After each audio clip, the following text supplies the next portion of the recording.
മുഖ്യധാരാ മാധ്യമങ്ങൾക്കുള്ള ഇടതുപക്ഷ വിരുദ്ധതയുടെ ആഴവും പരപ്പും എന്തെന്ന് കാട്ടിത്തരുന്ന കൃത്യമായ ഉദാഹരണമാണ് വയനാട് ദുരിതാശ്വാസത്തിൻ്റെ പേരിൽ കൊള്ള എന്ന ഏറ്റവും പുതിയ അസത്യപ്രചാരണം.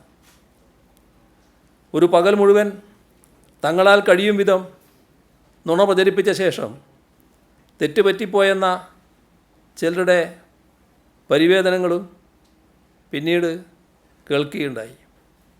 തെറ്റിദ്ധരിപ്പിച്ച് വാർത്ത നൽകിയതിന് ശേഷം ആദ്യം തിരുത്തു കൊടുത്തത് തങ്ങളാണെന്ന് വരെ മേനി നടിക്കുന്ന അവസ്ഥയിലേക്ക് നമ്മുടെ മാധ്യമലോകം എത്തുന്ന സ്ഥിതിയിലാണ് ഉള്ളത് എന്ന് നാം കാണണം.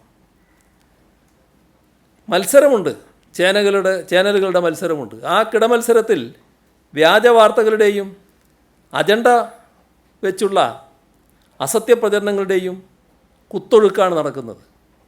സാമാന്യ ഭാഷാശേഷിയുള്ളവർക്ക് പോലും മനസ്സിലാവുന്നൊരു കാര്യം മനഃപൂർവ്വം തെറ്റായി വ്യാഖ്യാനിച്ച് സർക്കാരിനെ പഴിചാരാൻ ഉപയോഗിക്കുകയായിരുന്നു എന്നത് വയനാടിൻ്റെ കാര്യത്തിൽ വ്യക്തമാണ്.